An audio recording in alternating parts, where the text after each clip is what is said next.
The bravest man at Oran Park, standing right in front of this immense amount of horsepower, waiting for down loose, patting his hands down and saying, fellas, take it easy, not ready to go yet. Emmanuel Blanco, who did the wheel stand there and just getting his visor, missed it up, and they're away in another bad start, quite frankly. But Jimbard leading well on 9. Followed there by Roger Hayes, 163. Bud very wiggly down under brakes, and it's Roger Hayes on the Team Honda bike, 163, who blasted through to the lead. What a great start for him. He really got the power going well. And look at the way that bike was skipping and dancing. Wayne Gardner in second place on the Malloy bike. Michael Cole third on bike number 5. Dennis Neal fourth on bike 4. Jimbard fifth on bike number 5 in behind him. Hayes, the fastest man around here for so long, hasn't ridden a superbike in 5 years until he got on this, only in the last couple of months. The bike is not as well developed as some of those chasing him, and Hayes is out to prove something the way he's riding right now. Certainly well and truly right on the limit. Gardner behind him on the Malloy bike, challenging hard now, coming up to edge of the back wheel. Hayes just pulls out in front on Sutton's corner. They are absolutely on the limit, as you say, John Scales. Roger Hayes, Wayne Gardner, number 5, Michael Cole. The Victorians had so much success. Dennis Neal down underneath him. Neal, the big boy, up into 3rd place. One of the hardest riders in Australian racing. In fact, another rider said that he's probably the fastest rider, not necessarily the tidiest, but the fastest. And he will literally rub shoulders with other riders if he wants the line for a corner. Cole tried to run with him and Bud in 5th. But it's Hayes still in the lead. Hayes exploring to the limit the suspension. Neal underneath, or trying to get underneath Gardner. Gardner determined to get past Roger Hayes. Neal coming with him. Cole with him.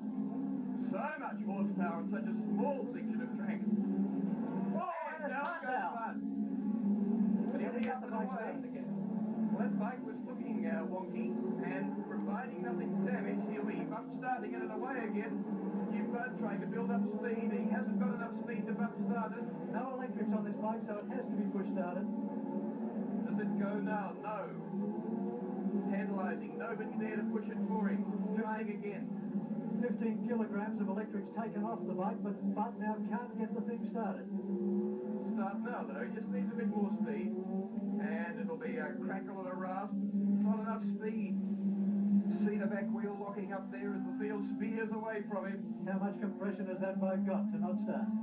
There it goes. He's away, but he's so far behind the field now, in last position. In fact, the first of the riders now about to come onto the main straight. So up into 5th place now goes Alan Decker, the Victorian on bike 10. So it is Hondas in the first 5 places. Roger Hayes from Wayne Gardner, Dennis Neal, Michael Cole, and Alan Decker. Hondas, look at the chain slapping around on Roger Hayes' bike there. 163, all of them chain drive, because of course that involves the least power loss. And look at the angles of lead of the bikes. Dennis Neal running out wide. Roger Hayes completely and utterly committed into the 5th there. And Michael Cole, the little Victorian, in behind them too. Big boy Dennis Neal getting sideways, and coming up to join them, Alan Decker making good ground on the leading quartet. 17 and a half laps to go. This thing should be pacing itself out. Instead, it is a real sprint race with no quarter given. Dennis Neal, the favourite for the race, perhaps hanging back just a little bit, seeing what will happen in front of him with Wayne Gardner, especially a less experienced rider. But no, Neal now slams up, trying to take 2nd place from Wayne Gardner. But Gardner's having none of it as he comes down in a beeping bend and goes underneath Roger Hayes. Hayes takes him out again. Dennis Neal takes the advantage there while the 2 leading riders are having their set to move up just slightly. But Michael Cole now coming up in 4th position. Cole, once renowned as a sprint rider, more a long-distance rider, but he's giving nothing to these sprint riders now as they reach the end of the main straight, 200 kilometres an hour. Roger Hayes opens up a small gap there.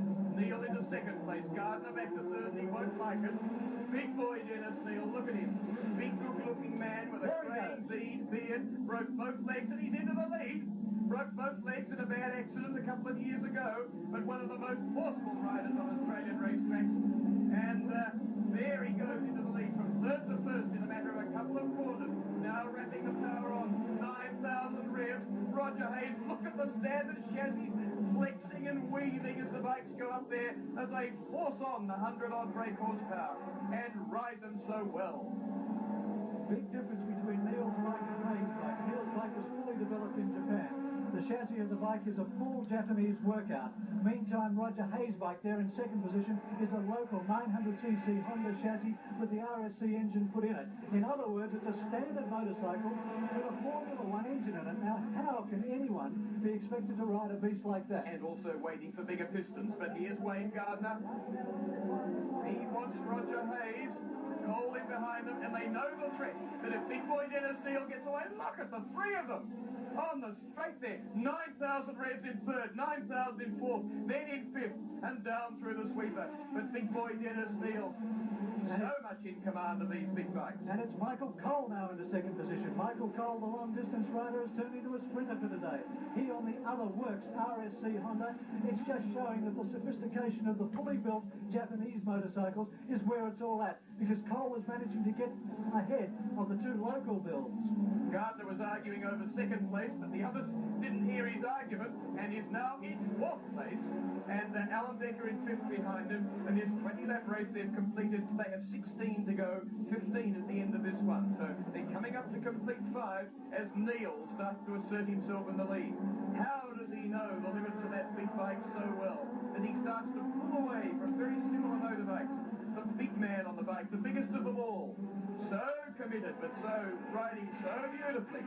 Look at the fluid flow of the man as the stomach comes right up under his ribcage over the top there, then brakes, and he is extracting every possible bit of performance out of this big RSC Honda of 1,062 cc's. Neil, one of the crashes of Australian motorcycle racing, crashed twice, or once rather, in the Castrol 6 Hour last year, but was alleged to be the man responsible for bringing down Ron Boland in the same race while the two of them were dicing for the lead. Neil is a man who will give no quarter to any motorcycle rider ever. He is renowned amongst his competitors as being dangerous to be near. He says he's not. He says he's a nice guy, but he wants that piece of track, and if they want to get on it, then they're going to have to force him out of the way. Nonetheless, Neil is just so quick and so fearless on the motorcycle that he's a marvel to behold. He is a nice guy. He's a smiling bloke, and he looks like a dapper, suave businessman, actually. Not at all the public image of a motorcyclist. But my goodness, he can ride a big bike. He is so much in command. Look at that. He is on a production bike. And look at the angles of lean of Dennis Neil on bike number 4. This is virtuoso riding. It's beautiful. The bike is sliding. In fact, the back wheel is getting out past the line of the front wheel, but Neil, with the most beautiful amount of balance and throttle and steering correction, is holding it under control. Standing in the pits, John Bowe and John Wright marvelling at this sort of stuff. They just wish they could send their Formula 5000s around there like that. Well, in fact, John Wright retiring, if you like, from motorcycle racing to Formula 5000 racing because he had 3 bad crashes when he did take up motorcycle racing. Neil right in there on the apex of the corner and just being bumped slightly in behind this big man doing so well. So exciting to watch him ride is number 5, Michael Cole. As you say, John, the enduro, smooth, pacing type rider, but nevertheless, right up with the sprinters, in front of Roger Hayes on 163 in 3rd place, Wayne Gardner in 4th place on 6th, and Wayne Gardner certainly is not going to accept that lying down, and then behind him is Alan Decker on number 10. Look at Gardner, young boy, but rides so well also, not with the experience on these big bikes as such as Dennis Neil and Roger Hayes, who specialised in this area of racing for years. A lot of factory money going into this exercise. This is the equivalent of the Marlborough Holden dealer team or of Ford Australia going motor racing, because a lot of money goes in from Honda Australia and from Kawasaki Australia into these entries. Cole now opening up a small gap again in second position on Roger Hayes in 3rd, and Hayes having a devil of a time to hold out Wayne Gardner, who in fact is riding the bike that Hayes helped to develop with Peter Malloy. Gardner further back there, you can see his bike weaving under speed as he comes out onto the straight. Michael Cole. They come up to lap one of the slower riders. My goodness, these men are riding smoothly and well, and rain is starting to fall. And these bikes are all on slick tyres. Well, it'll be a while before the track's wet. We have to see whether the rain continues, but that really could make life very difficult. It's pretty slippery down the back with tyre rubber down there. Gardner up inside on Alan Decker got underneath Wayne Gardner. Decker on 10 has slipped by him, I think. So it's Michael Cole, no, Roger Hayes. So Gardner was very nearly through on Roger Hayes. An interesting situation if rain does continue, because there is a lot of oil and rubber on the track, rubber laid by the cars, of course, with their big slick tyres. And Gardner now tries an outside run on Hayes. Can't do it, but is nicely setting himself up for a run down into BP Bend. He'll be quicker down into BP Bend, and will he do it? Yes, he will. And what a beautiful setup from Wayne Gardner there, using race tactics like you'd never believe to show Roger Hayes, supposedly the maestro on sprint race tactics, how to do the job. Down the straight he goes, tucking in on the tank of this big unfared bike and doing somewhere up around 220 kilometres an hour. Remember that a standard CBX Honda down here will do 210 kilometres an hour.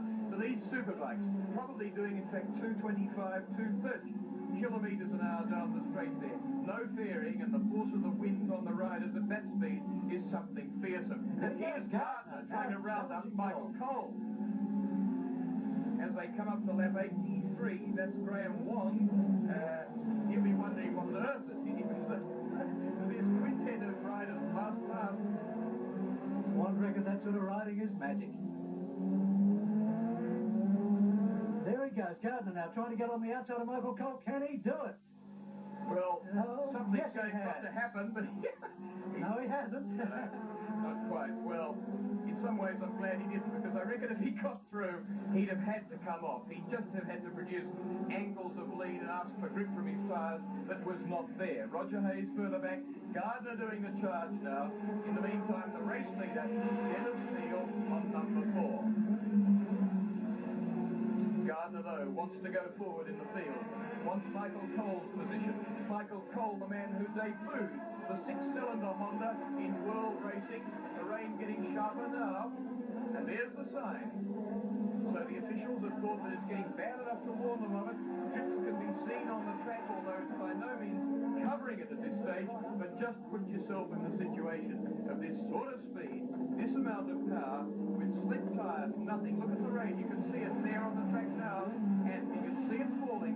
Nothing to sweep away the water between the track and the tyre. This is dreadfully cruel time and difficult for the riders. And they're less than halfway there. With the end of this lap, they will come up to lap 10.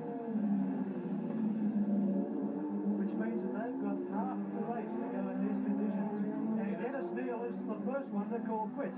Dennis Neal has backed off to the green now that Wayne Gardner and Michael Cole have both gone through him, and they're both side by side now as they dive down into the old S's, and it's Cole who takes the lead. Gardner beside him. They cannot do this in these sort of conditions. It is crazy.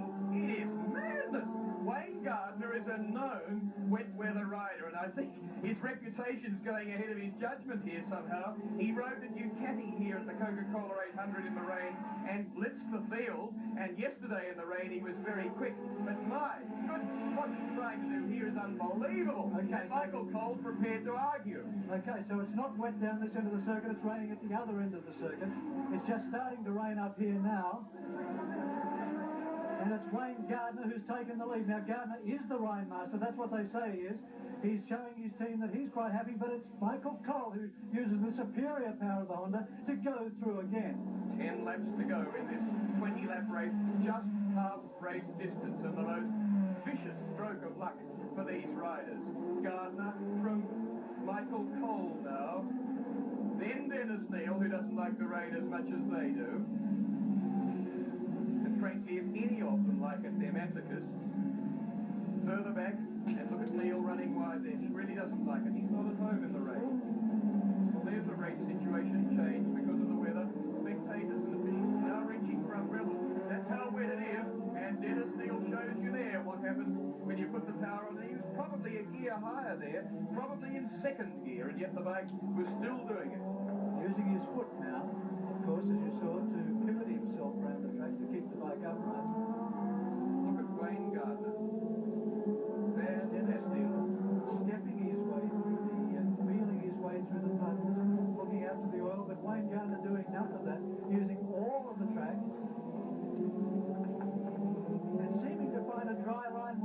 nobody else can. Wayne Gardner really can feel the track underneath him. He's just edging his way around. The whole point of running on slicks is that, and there's Gardner having a moment, is that they're fine for wet weather running, but there's no way, there's no pattern at all to sweep the water away, and so the water must sit. There's nothing it can do but sit between the tyre and the track, and so you get an aquaplaning situation. It's almost impossible in a car, and on a motorbike it would seem to be impossible, but look at Gardner leading the bike, feeding the power in beautifully, and going so well, and Michael Cole too in second place, not being distressed. Track conditions, of course, changing every lap, so as they commit themselves to a corner, they don't know what's going to be at the other end of it. They don't know whether the rain's going to increase, whether there's going to be more oil placed in. And there's Jim Martin being lapped now by Wayne Gardner, but trying as hard as he can to get this Kawasaki back in the race, but it's obviously been damaged in that falling hat on the second lap, and Rudd now uncharacteristically one lap behind, and nothing he can do about it as young Wayne Gardner sweeps on his winning way. Well, Rudd wasn't happy in the rain yesterday with wet weather tyres. He was noticeably less happy than Wayne Gardner, and as he said this morning, I've never won a race yet from a hospital bed. And he's been in a few at his time. But in fact very badly injured last year in a fall at Andrew Park. Took him 3 months to come back to form again. He came second in the Castrol 6-hour last year. Up There onto goes the Wayne straight. Just as the riding of Dennis Neal was something to behold and to drive, look at the smoothness and the grip that this young boy is getting out of bike number 6 as he rides it around in the rain. It is really masterful to watch. In the pits, Peter Malloy, his mentor, will be worried so much at the moment because he takes on young people like Wayne Gardner, like Warwick Brown, when Warwick, of course, the Formula 5000 champion, was a very young man, and Malloy has had a magic touch with young people like this to be able to pick talent when it's not got to fruition and to guide it along the way. But Gardner at the moment, a man that must have Malloy very worried because Gardner is pushing this bike awfully hard in these conditions. Rain continues to fall. The straight is not yet saturated by any means. There's lots of spots of rain, but Gardner just looks so at home. And it's where classic style and correct technique just come to the fore. Look at him coming up on Emmanuel Blanco, or in fact Alan Blanco, his brother on 184, the Kawasaki, rounding him up, going through him, and just in fact showing every other rider in the field how you ride in the rain. He quite dispirited Michael Cole, although when the rain first started to fall, though Cole's not very far behind him, and then as he gets straight, he gives it everything. Looks out over the back, and Cole's not far behind him, probably 3 seconds in arrears. There you see him with Alan Blanco between them. Cole sweeping past Blanco now, and in fact starting to throw out the challenge again as the track starts to dry off a little bit with the rain easing slightly. It's still falling, but it's just a spit at the moment. And there's Cole. Quite keen to win this race. I wouldn't say desperate because Cole has developed a very good reputation in long distance races, and he also would have nothing to prove at this particular point by putting himself in a hospital bed. But at the same stage, Cole would love to take out this race just to prove that he has sprint capability as well as long distance. The other thing to remember, John, is that it's a 3-race series to be held, 2 rounds to be held at later Oran Park meetings through the year. So the riders must keep that in mind too, that to take the booty at the end of the series, you want points in all 3 rounds. There a shot of Michael Cole. You can see the brace across the front forks, just across the top of that green front mudguard, which is made to stiffen the front forks. One of the problem areas of these big bikes when they start to put a lot of power through the back wheel. And you'll see there the big aluminium clamp, if you can see it just above the green mudguard, to try and stiffen the forks to stop them flexing when they're cornering and when they're powering out of corners, and also, and most particularly, when they're braking heavily coming into corners. A particularly good bike, in fact, is this Michael Cole one. It's won the Coca-Cola 800 here at Oran Park. It won the Array 500 at Bathurst at Easter time. It's done almost 2,000 racing kilometres so far and has yet not needed any major work in the engine. Team Honda manager Clive Woofenden has... And Cole almost gave team manager Clive Woofenden a lot of work to do there as he almost put the machine down, looks down now to see just what's wrong, and it looks like he's out of the race. He's hurt his leg. He has hurt his leg, by the way. He's hurt his leg. I think he's run into, would you believe, another Team Honda bike, number 118, John Thretton. And it's really hurting. You can see him reaching down to his leg there. Is he going to push on, or is he going to come to the pits? Certainly he'd be silly to push on if he's in real pain. He's got 5.5 laps to go, and Cole cannot continue. He's run into that bike and done some sort of damage to his leg. Fearsome bad luck for Michael Cole. Absolutely writhing in agony. Will he call into the pits at the end of this lap?